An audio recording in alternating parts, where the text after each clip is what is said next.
So today is Good Friday, Holy Week, as Christians have called it, and we're now on Friday. And it's interesting that people call it Good Friday. We've been talking about that it's strange. What do you think about that? Like, how would they have experienced this day if I came up to you and you were in Jesus's time and I was like, we're celebrating Good Friday? What do you think the reaction would be? I think the disciples probably might have been a little bit offended. Yeah. They were like, what do you mean good? Like our master, our Lord, our rabbi, our teacher, our friend, he was just terribly crucified, humiliated. This day would have been the darkest day of their lives. Yeah. And so, but this ironic name of Good Friday, I think it kind of reveals the ironic nature, the ironic reality of what took place on Good Friday. Yeah. I want to get into that in a minute. But before, someone might be watching this video and they know that Good Friday, they see it on their Apple calendar on their phone that it's Good Friday today. They know Jesus died on Good Friday. But give us a fuller picture of Good Friday. So give us kind of the play-by-play. What happened on this day according to the Bible? Just the kind of the facts of what happened. Yeah, so I'll go through it fast and then we can go through it more slowly. But there's an incredible amount of stuff that happens all before 9 a.m. So all in this morning, Jesus is betrayed by Judas. He stands through 3 Jewish trials, 3 Roman trials, and then he's crucified and killed. So a lot of this stuff would have happened to have been dark outside. Yeah, a lot of it happened was dark. So yeah, they had the Last Supper the night before. They're out late praying. And in the middle of the night, probably the very early morning hours, is when Judas comes, betrays him. He's arrested. And now he goes off to all these different trials. And so the Jewish trials, he's first taken to one influential religious leader, Annas' house, and he condemns him. He's then taken to the high priest at that time, Caiaphas, and they see some of the Sanhedrin, the ruling body. Yeah. They condemn him. And it's illegal to hold a trial at night for them. So then when morning hits, they then have another trial with the full Sanhedrin, and they essentially just endorse what had happened that night. And they say, yeah, this guy is condemned. Sounds kind of chaotic. It was incredibly chaotic. They're like bringing witnesses. There's all kinds of liars. People are accusing Jesus of all kinds of things. But at the end of the day, what they accuse him of is saying that he's going to destroy the temple and saying that he's the Christ. And they say, this is blasphemy. He should die for his blasphemy. And isn't it, there's kind of 2 different governing bodies too, right? You got like the religious leaders, but then there's also the Romans, right? How do they come into the... So the Jews, they're under Roman occupation, and they're not allowed to kill anybody. They're not allowed to do capital punishment unless it's a rioter within the temple itself. Okay. So they're outside the temple, so they have to get Roman permission to have someone killed. And so they bring him to Pilate, who's the governor at the time, and they, again, making all kinds of accusations. He's a rioter, he's causing revolt, these sorts of things, so that they will kill him. But Pilate, the Roman governor, he sees him and sees, this guy looks innocent to me. But he finds out Jesus from Galilee, so he sends him off to Herod. And Herod's another Roman official. And because he was supposed to be over Galilee, and Herod sees him, Herod finds him innocent. So here you have 2 rulers finding him innocent. He gets sent back to Pilate. Pilate wants to set him free, but the people won't let him. The people want Jesus dead. So not only have the religious leaders condemned him, but now the people have sided with the religious leaders against Jesus, and they want to see Jesus hang. So what does Pilate do? I mean, he sees a guy innocent. You got a mob essentially in front of you. What does he end up doing? So he tries all kinds of things to free Jesus. And there's some really incredible things that he does here. One, he tries to say, you know what, I'm going to release someone today. And he takes this kind of really bad, notorious criminal and say, I'm going to release either him, his name was Barabbas, or I'm going to release Jesus. What'd Barabbas do? So a lot of translations, they call him a robber. but he was probably some kind of revolt leader if he was under capital punishment. Yeah. And so Not popular with the government then. right, absolutely not. And the people say, essentially, we want Barabbas, but let's kill Jesus. And now here's an incredibly ironic thing in the way the Bible says. So Barabbas, it literally means son of the Father. Huh. And so they say, we don't want Jesus. We want the son of the Father, is what they're saying, which is an incredible irony. Yeah. They don't even know what they're saying, but they choose to save Barabbas and have Jesus killed.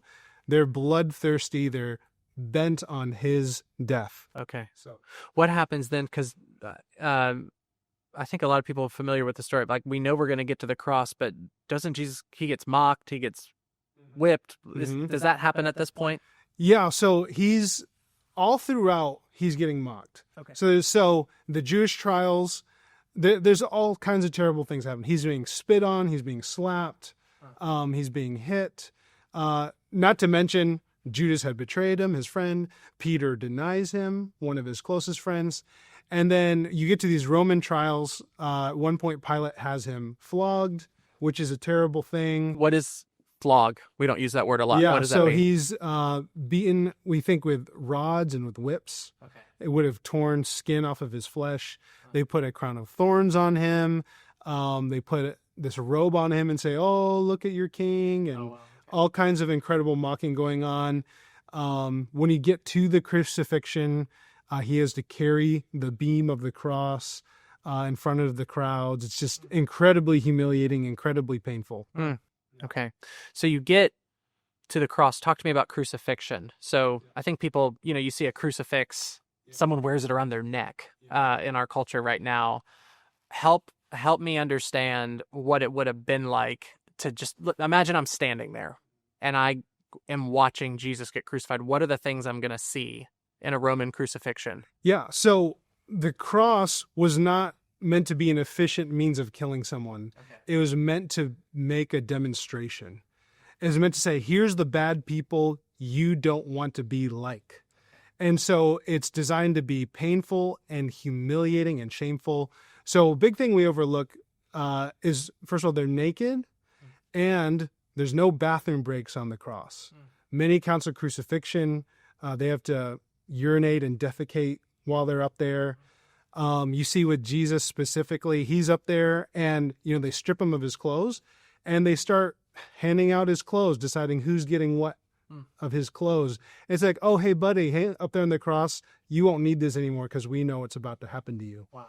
And you see the religious leaders, these holy men, they're saying things like, oh, Jesus, come down in your own power and then we'll believe in you. And first of all, just the pride and the hubris behind that, as if Jesus needed their approval to be who he really was. But yeah, it would have been a shame to Jesus and to everyone who knew him, everyone who loved him. It's a public spectacle designed to humiliate. So Jesus is on the cross. He has nails in his hands and in his feet. Is that right? Yeah, and in his wrists, in his ankles. Yeah. Okay. Yeah. And so how would he have died then? Do we know, like if someone were to do an autopsy, what's the cause of death, or do we have any probability of how he would have died? A lot of times it's asphyxiation. From the beating, it can be blood loss. It can be all kinds of things. We see with Jesus with water and blood flowing out of his side. They stab him. That means there was a rupture around his heart. So it was a terrible, terrible, painful death to be crucified. Yeah. So that's the play-by-play. I think that a lot of the times we think about Good Friday and Jesus died. He died on a cross, and we don't slow down and think about what all that would have meant. But I mean, it's just gruesome and terrible. Think about even just his mom was there watching her son die. Just incredibly dark time. What are some things that people miss? What are some things that you're a pastor, so you're studying these things, you're thinking about these things, you're reading these texts. What are some details that maybe somebody who's just approaching Good Friday for the first time, learning some things about it on this video, that you would say, okay, here's some things that people typically don't see? What would you say? So one thing I've noticed, a lot of times people pay a lot of attention to the sayings of Jesus, which are powerful and profound. But this year, as I was reading through the gospel accounts, one thing that was standing out to me was the sayings of the people. What kinds of things were they saying? I already mentioned some of them, like the whole Barabbas thing, but a lot of the things they said were more true than they knew. They're incredibly ironic. They're saying things that went beyond what they intended. A great example of that to me is, maybe one of the best ones, is when Pilate brings Jesus before them. He says, "Here is your king." Here's their oppressor, this Roman governor, saying, "Here is your king." And they say, "We have no king but Caesar." They wanted a Messiah. They wanted a Messiah that would overthrow Caesar. But here they finally have the real Messiah. And they say, "We have no king but Caesar." It's like they'd rather be enslaved than have the one true Son of God. And in response, he says, when they push for death, he says, "I wash my hands of this. This is on you." And they say this statement. They say, "His blood be on us and on our children." Wow. And that's an incredible thing to say. First of all, they meant it like in this self-righteous way. We're going to own his death because he's a bad man. What they don't realize is that having Jesus' blood on them and on their children was actually the whole point. That was going to be the greatest blessing you could ever pronounce on someone, is to have Jesus' blood on you and your children. Because Jesus, when he was dying, he's dying for these people who were bent on his destruction, bent on his death.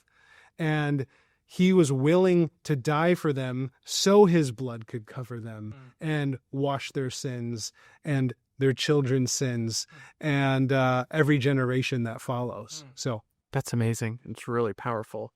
Okay, so that makes me want to just kind of take a quick pivot and think about just what all this means. You know, we go through Holy Week, and people right now, it's Good Friday, so people are making their Easter plans. They're going to go over to grandma's house and have ham, and they're going to go to an Easter egg hunt, and it's Good Friday today. Maybe they have the day off work, probably not, but maybe see that it's going to be Good Friday. What does all this mean? I mean, you've given us the play-by-play. There's some interesting things in the passage, but it's 2025. If you were to talk to somebody and say, "Let me tell you what Good Friday means for you, what this can mean for you, what it's meant for you yourself," what are the kinds of things that you would say to help people see that this is truly relevant for your life? Yeah, so I think there's two main things I see in how the Bible actually tells us how we should apply this passage. One of them is worship. So the Bible is very clear that in Jesus' humiliation, that's how he brings our salvation and his exaltation. So he gets glory, he gets lifted up through being humiliated, and he saves us through being humiliated. And so we see that in Philippians 2, where it talks about how Jesus took the form of a servant, dying a death on the cross, but as a result of that, God has highly exalted him. We see that in Revelation 5, this incredible picture where they're asking, who is worthy to open the scroll? And no one's worthy. And John begins to weep because no one's worthy. But then the Lamb appears, who's been slain. And then the people, they sing a new song and they say, "Worthy is the Lamb, for he was slain." And he saved a people and brought them to God, right? And so Jesus being slain, Jesus dying this humiliating death, is actually what brings salvation, and what makes him worthy of our worship. And so when I see what happened on Good Friday, when a believer sees what happens, that should lead us to want to worship God for doing that for us. That's amazing. So that's one thing. The other takeaway I have is we actually see an example of endurance. We see this in Hebrews 12. So Hebrews 12 talks about enduring, running the race set before us, putting aside every sin and that weighs us down. And it says to do that, to endure, looking to Jesus, the founder and perfecter of our faith. And it said what he did was for the joy set before him, he endured the shame and all of that. And so in this life, we live a life that of suffering. We live a life that's not always glamorous. If you're a believer, you're going to live a life that's not always popular. But enduring this life, we see that's what Jesus did. And he knew there's something better coming. There's joy coming. And so for those of us who are with Christ, we know that Christ has won our eternal salvation, our eternal joy. And really believing, knowing that joy is coming to us, we can be like Jesus and endure through the small sufferings that we have in this lifetime. That's incredible. Yeah, Good Friday is a day that, like you said at the very beginning, is ironic because the first disciples, if you were to talk to them on Friday, they would say there's nothing good about this day. But that gets back to your point of even with suffering, of how even in this thing that appeared to be the very worst possible thing that could happen, in that very thing, God was doing the very best possible thing, which was accomplishing our salvation and forgiveness. And so that's an incredible picture of what God can do in anybody's life through faith in Christ. And so thanks for sharing that, brother. And I'm praying that God would make this Good Friday for many people and for us just a day in which we're really able to remember what Jesus has done for us, and then even just look to Sunday, what's coming with Jesus rising from the dead is really the foundation of our hope. So thank you. No.